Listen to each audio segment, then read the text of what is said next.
Seu cliente está saindo da sua sessão melhor ou pior do que quando chegou? Em coaching, a gente tem um procedimento que depois de cada sessão fazer uma pergunta que é: o que você acha que a gente poderia ter feito melhor hoje? Então, note que é uma pergunta de corresponsabilidade. O que nós dois poderíamos ter feito melhor. E tanto depois de cada sessão, como depois de todo o processo, a gente tenta ver qual é a nossa responsabilidade em qualquer objetivo que o cliente deixou de atingir. Com outras terapias, eu procuro fazer o mesmo. Qual é a minha sombra que tá ali? Qual é a dor ou a inércia desse cliente que me incomoda? Eu tô lendo esse livro do Contardo Caligares, Cartas a um Terapeuta, e ele conta que na sessão de entrevista ele faz 2 perguntas e uma delas é: será que eu posso ajudar essa pessoa? Ele não pergunta se a pessoa está preparada para receber a chuva de imensa sabedoria que vem dele. Ele pergunta se ele pode ajudar aquela pessoa naquele caso. Então, quando se trata de terapias e outras ferramentas de autoconhecimento, isso é uma via de 2 mãos. A do paciente ou cliente na sua própria cura, né? Enfrentar sombras, um passo de cada vez, conhecer os seus desejos, clarear a mente, ser observador de si mesmo. Mas o profissional também tem uma responsabilidade de ser o melhor que ele pode ser, de se adaptar, Mas o profissional também tem uma responsabilidade de ser o melhor que ele pode ser para ajudar aquele cliente, de se adaptar e adaptar sua ferramenta para a realidade daquele cliente e também de enfrentar as suas sombras naquele processo. Virou uma moda agora alguns profissionais usarem o conceito de autorresponsabilidade para não se responsabilizarem. Então, tudo é culpa do cliente. O cliente que não está pronto para cura, o cliente que não pode se aprofundar, que não quer passar para um outro nível, que não fez o suficiente, ou colocar a culpa no karma da pessoa, qualquer coisa, mas no final de uma sessão a 2, tudo é culpa do cliente.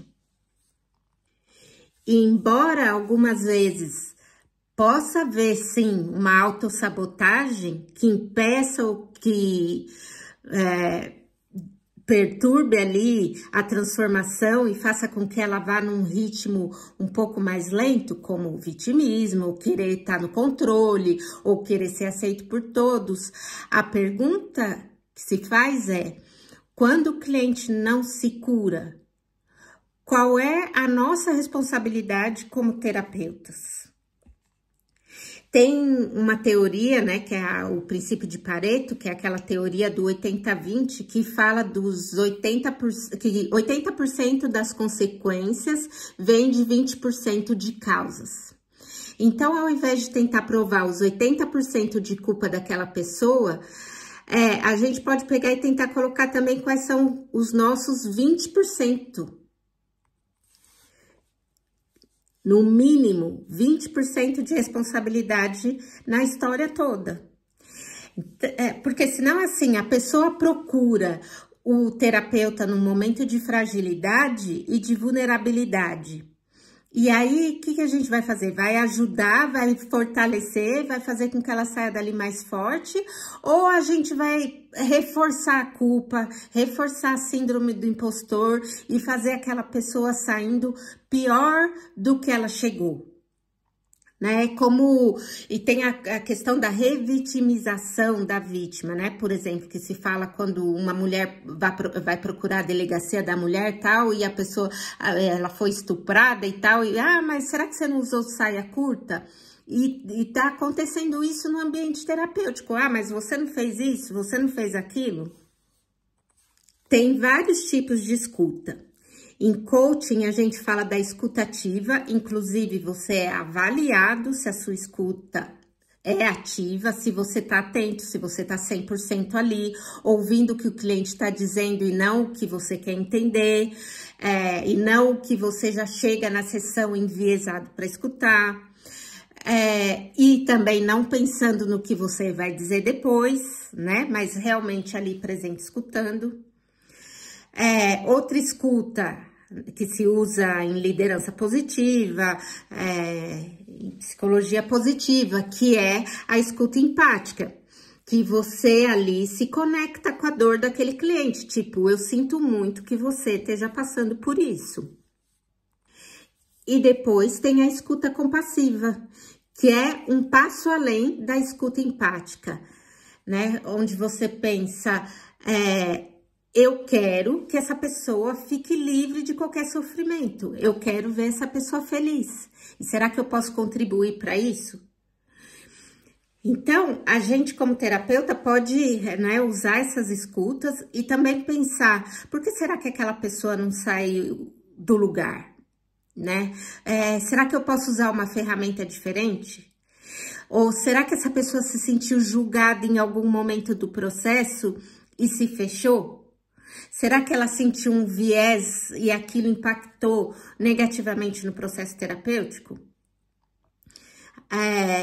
Alguma ideia, né, pré-concebida que eu tinha e trouxe para o processo? Outra coisa que o Contardo conta nesse livro é que ele checa de tempos em tempos se aquela meta que a pessoa estabeleceu no começo da terapia, né, aquela resposta, por que você veio aqui, por que você me procurou, se continua a mesma. E daí, às vezes, ele revisa isso. A minha terapeuta fez isso comigo ontem, inclusive. Às vezes a pessoa, durante o processo, mudou de ideia e nem sabe que mudou. Ou mudou de ideia e não quer desapontar o terapeuta. E aí a gente precisa ter uma conversa honesta sobre isso, né? Para que o processo volte a andar e para que o processo deslanche. E não tô dizendo que o processo tem que dar certo, mas que a gente tem que assumir a responsabilidade pelo processo.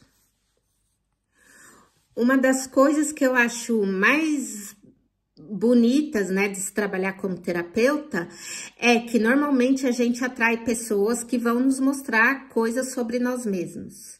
A gente vai sempre aprender com o outro. É comum que às vezes a pessoa chegue com uma questão que você também tá vivendo e tá resolvendo. E eu acho que quando a gente não reconhece isso, que o outro também tá ali para ajudar a gente a crescer, acaba perdendo muito do milagre e da beleza que é o encontro terapêutico. E eu aqui tô falando, né, de todos os tipos de terapia. Quando a gente começa a se colocar num lugar de soberano, de eu sei o que eu tô fazendo, eu sou perfeita e você é que tá com problema, daí realmente eu acho que é hora de parar e repensar a forma como tá trabalhando. Principalmente quando o seu cliente se abriu com você e falou que se sentiu desconfortável com aquilo que aconteceu no set terapêutico. Quando isso foi falado diretamente, a gente precisa fazer uma autoobservação. Pode até ser que no final dessa autoobservação você conclua que não, você fez o seu melhor mesmo e é a sombra do cliente que está atuando, ou eu acho que ela confundiu as coisas, ou ela está trazendo alguma coisa que não tem a ver comigo para cá, tudo bem. Mas é nossa obrigação sempre perguntar para a pessoa o que poderia ter sido feito de outra forma.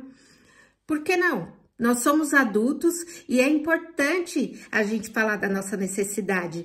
A pessoa que fala da sua necessidade não deveria ser calada. Ela não deveria sentir que ela não pode falar dos seus incômodos. A gente pode pensar no set terapêutico como se fosse a nossa casa. Aliás, hoje em dia, muitas vezes a gente atende de casa, né? Porque tá todo mundo trabalhando online. Então, o cliente, vamos dizer que ele chegou no seu escritório físico e fala, olha, isso aqui tá bagunçado. Você pode perguntar para ele o que te deu a impressão que tá bagunçado.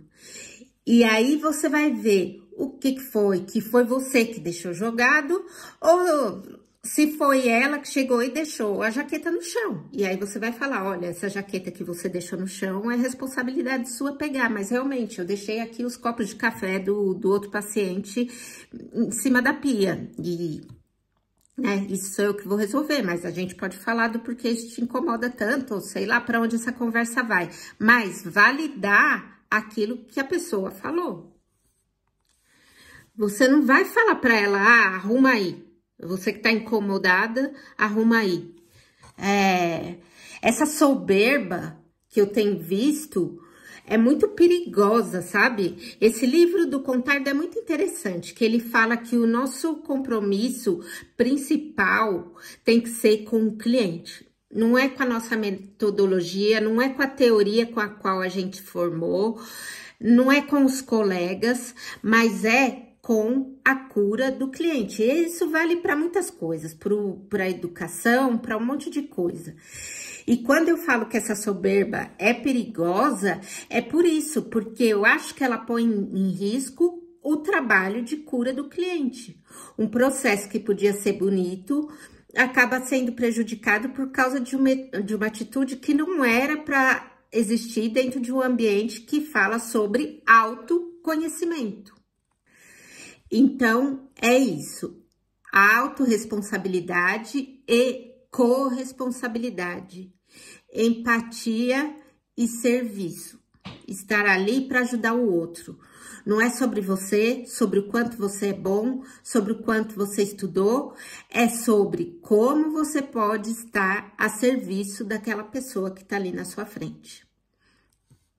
Eu sou Dulcineia Santos, facilitadora de desenvolvimento humano.